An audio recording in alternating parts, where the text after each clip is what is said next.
In October, Sadie Robertson left Mogadishu, Somalia, 1 hour before a massive truck bombing killed at least 512 people, injured 316. It was the country's worst terrorist attack ever. She and her mother were there helping deliver food to those in need after the country suffered a drought, saying that her faith kept her from giving in to the fear. And she writes all about this and much more in her brand new book. It's called Live Fearless, a call to power, passion, and purposes. The former Duck Dynasty star joins us now. Hey, Sadie, thanks for being with us. Thank you. So good to be here. Good to see you. So tell me what happened in Somalia. Yeah, it was very crazy. So my mom and I had gone to Mogadishu, which we know it's like the most dangerous place in the world. So it wasn't that we didn't think scary things were going to happen, but we went because we wanted to help out. And we went with Bob Goff, who's just an amazing man of God. And so we were like, let's go. So we went, and when we got there, we got news that there was a truck driving around with bombs. And so for 4 days, we kind of had this knowledge that this was here. And yeah, it was definitely fighting anxiety, fighting fear that whole time, and just speaking scripture and peace the whole time we were there, over not just ourselves, but over the country. And it was very crazy that the hour that we left, the bomb went off, and just devastating that it happened to the country. But yeah, it's definitely a place of fear, but yeah, my mom and I were very glad we got to at least be there and help in whatever way that we could, and be there with Bob. So sometimes when you're young and you're doing mission work, you just think, all right, I'm going to go, not worried about we'll be safe, and Bob has safe houses for us, and everything's going to be fine. When you get over there, do you realize how dangerous it really is? Yeah, for sure. You feel it.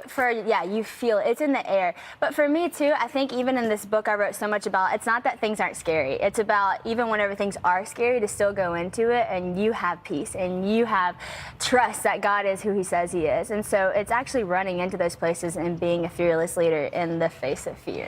What other advice do you have? Because a lot of people are watching you, and I know you grew up in a godly family. Some people are new to the faith or don't have faith at all. How do you overcome that fear? Yeah, well, for me, a lot of it was just falling in love with who God was. Actually in the Bible in Joshua 1:9, it says, God's going to be with you wherever you go, so do not fear. God's like giving this promise to Joshua, and something that kind of hit me in that, which is really cool, is I didn't get it. I was like, how could you not be afraid when so many things are scary? How could you not be afraid to go to Mogadishu when bombs are going to go off? How could you not?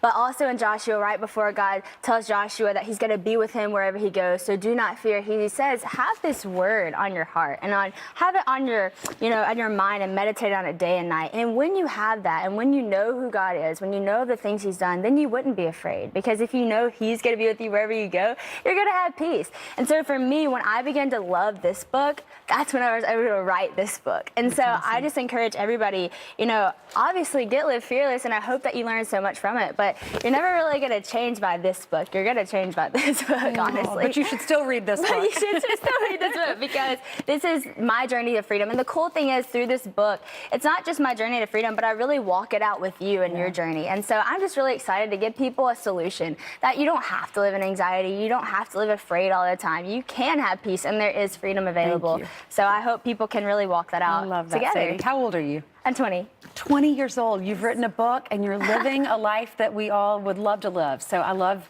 that you have so much faith, and you're fearless. Live Fearless is the name of Sadie's book. Yes. New York Times selling author. So send her to the #1 position. Thank you so much, Sadie. Still to come, we have Ohio.